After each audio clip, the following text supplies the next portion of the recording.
Jadi jangan pernah puas ketika sampean sudah mengenyam pendidikan sampai tingkat SMA, kemudian lanjut, itu masih banyak ilmu-ilmu yang belum kita serap.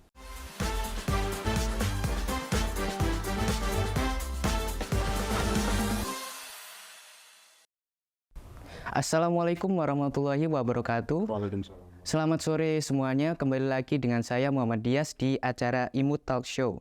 Di kesempatan kali ini saya kedatangan narasumber. Beliau merupakan salah satu tokoh masyarakat di Desa Padang dan merupakan alumni dari SMKN Ihya Ulumuddin. Tanpa basa-basi kita langsung saja ke orangnya. Gimana Pak kabar Mbak? Oke, saya memiliki beberapa pertanyaan ya Pak. Pertanyaan pertama, apakah bisa diceritakan sedikit pengalaman Bapak waktu awal lulus SMK sampai sekarang?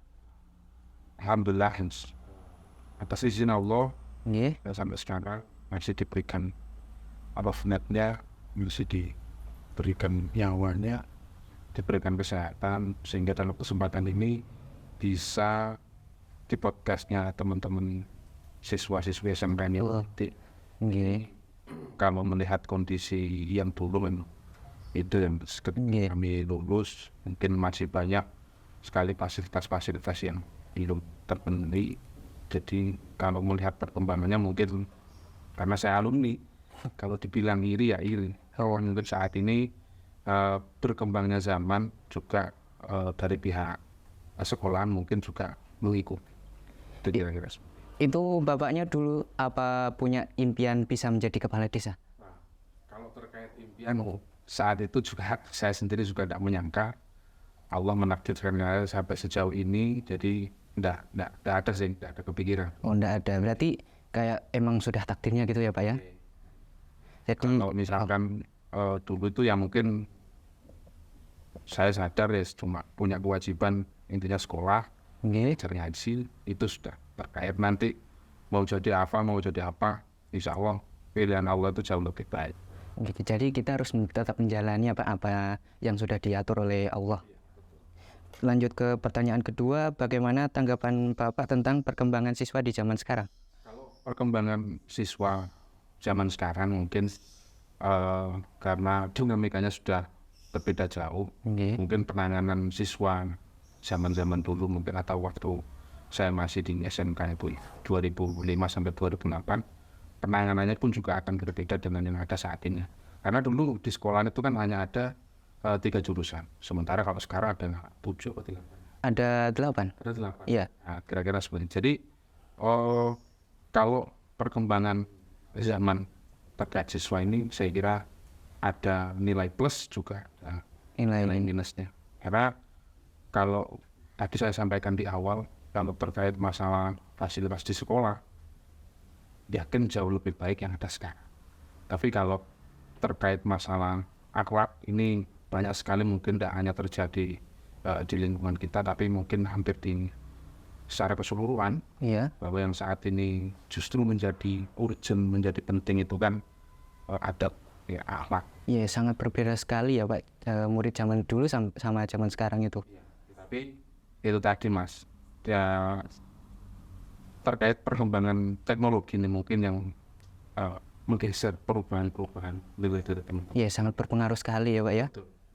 Saya dulu kalau misalkan ngobrol sama teman-teman itu kan tidak ditemani sama Android. Iya. Tapi kalau sekarang kan sampai bisa menilai sendiri kira-kira seperti apa.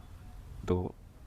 Jadi saya lebih bersyukur kalau saat ini mungkin ada podcast semacam ini itu mengajari kita untuk apa ya, biar terbiasa public speaking dan lain sebagainya.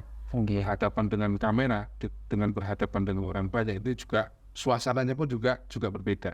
Nah, kita dulu masih belum diajari hal semacam itu.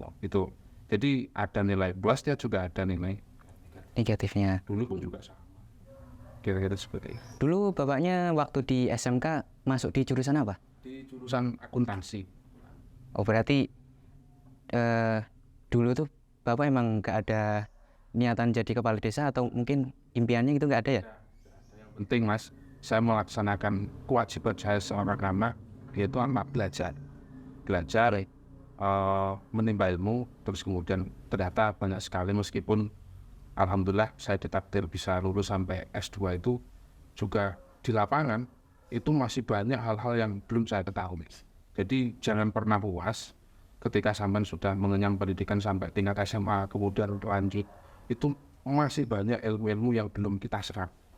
Itu seperti itu. Jadi teori-teori yang ada di sekolah itu memang akan sangat berbeda ketika kita sudah berada di kehidupan masyarakat, di kehidupan yang lebih luas lagi. Itu. Jadi saya sedikit saran saja untuk teman-teman yang ada saat ini, segala fasilitasi sudah dipenuhi, tinggal bagaimana kita memanfaatkan. Jadi kuncinya itu bukan, saya teringat dawuh dari kiai saya. Jadi bukan bisa atau tidak bisa mungkin untuk teman-teman siswa saat ini. Kuncinya itu mau atau tidak. Ya tergantung niat dari diri sendiri ya. Betul. Jadi kalau seandainya memang ada kemauan kuat, insya Allah dengan fasilitasi yang cukup ini, saya kira akan luar biasa. Ya justru kalau fasilitasnya lebih baik itu kita harus menjadi lebih baik lagi ya Pak ya? Ya harusnya seperti itu. Ya mungkin faktornya bukan hanya fasilitas, bukan satu-satunya faktor yang memperbaiki itu fasilitas, bukan, tetapi dari niat dan juga kemauan itu. Iya. Itu juga akan sangat menentukan nanti selama proses belajarnya nanti seperti apa, yaitu dari niat dan juga kemauan. Oke, lanjut ke pertanyaan selanjutnya ya. Menurut Bapak, bagaimana caranya agar siswa zaman sekarang dapat berpikir kreatif di bidang dunia karir? Kalau menurut saya secara pribadi, Iya. mungkin bisa dikoreksi nanti kalau seandainya saya keliru. Tadi saya sempat menyampaikan kuncinya ada di niat.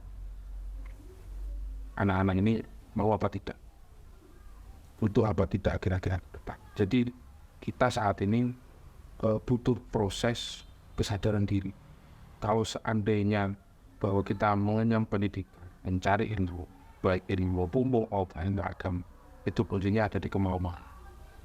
Jadi seandainya itu sudah muncul dalam benak dari teman-teman santri, dari teman-teman siswa-siswi, itu pasti akan dengan sendirinya terkait masalah berpikir kreatif tadi. Itu seperti itu. Jadi kalau sudah tidak ada niat, ada tujuan, tidak mungkin. Kita memaksakan seperti apapun juga tidak akan mungkin. Teman-teman punya kreativitas yang seperti apapun, insya Allah saat ini, karena dengar saat ini kan kurikulumnya sudah kurikulum merdeka. Iya. Teman-teman bisa mengekspresikan apa yang menjadi pemikirannya, terus kemudian banyak hal itu syarat perubahannya banyak hal saya kira. Jadi kalau tuntutan kreativitas itu ya dari niat itu tadi. Gitu. Jadi kita harus memulai dari sekarang ya Pak niatnya, takutnya besok itu enggak gitu ya. Tidak ada kata telat. Masnya sekarang kelas berapa? Kelas 11. Ini kan masih ya mudah-mudahan diberikan umur panjang, jadi Amin. jendanya itu masih iya. masih panjang. Artinya melihat umur Mas ini kan, perjalanan mencari ilmunya kan juga masih Panjang. meskipun kategori orang mencari ilmu itu tidak melihat umur sebenarnya. Selama dia punya kemauan, seandainya sudah umur 40, 50, kan banyak itu yang masih sekolah. Jadi kuncinya ada di situ. Ada di dirinya sendiri. Betul. Dan lanjut ke pertanyaan selanjutnya, sebagai alumni apakah Bapak memiliki harapan di SMK IMUT agar menjadi lebih baik lagi? Yang jelas ya. Kalau saya punya harapan seperti ini, mungkin dulu saya sudah mengalami, kalau tuntutan itu kan bukan tuntutan, maksudnya Gimana? saya itu sering males, terus kemudian kurang disiplin dan sebagainya. Itu hal-hal yang kecil yang punya dampak perubahan besar. Salah satu contoh, ketika sudah waktunya jam masuk, ya segera lama. Ternyata yang mempengaruhi nanti kita seperti apa itu ya ada di proses. Kalau teman-teman itu bisa memanfaatkan betul saat ini, jadi waktu yang ada kita manfaatkan dengan baik, fasilitas yang ada kita juga pergunakan dengan baik, itu nanti Allah pasti sudah punya persiapan dan segala sesuatu. Jadi mungkin Masnya menilai saya kalau ini sukses, tapi bagi saya secara pribadi ternyata ada yang lebih baik. Salah satu contoh, saya juga belajar ke sampean Dulu mungkin saya tidak berani kayak sampean seperti ini. Kenapa Pak? Nah, karena masih belum terbiasa. Dan juga mungkin alat-alat yang ada, alat-alat teknologi saat itu juga terkesan mahal, juga belum familiar juga. Iya. Jadi saya justru pilih seperti sampean. Karena apa? Sampai sudah berani belajar jadi host misalnya di TV contoh ya seperti itu ya. Iya. Melakukan apa ya? Pembicaraan kepada narasumber, bertanya dan lain sebagainya. Ini. Jadi saya kira kalau memang lebih baik, saya kira semakin berkembangnya zaman itu mesti ada perbaikan.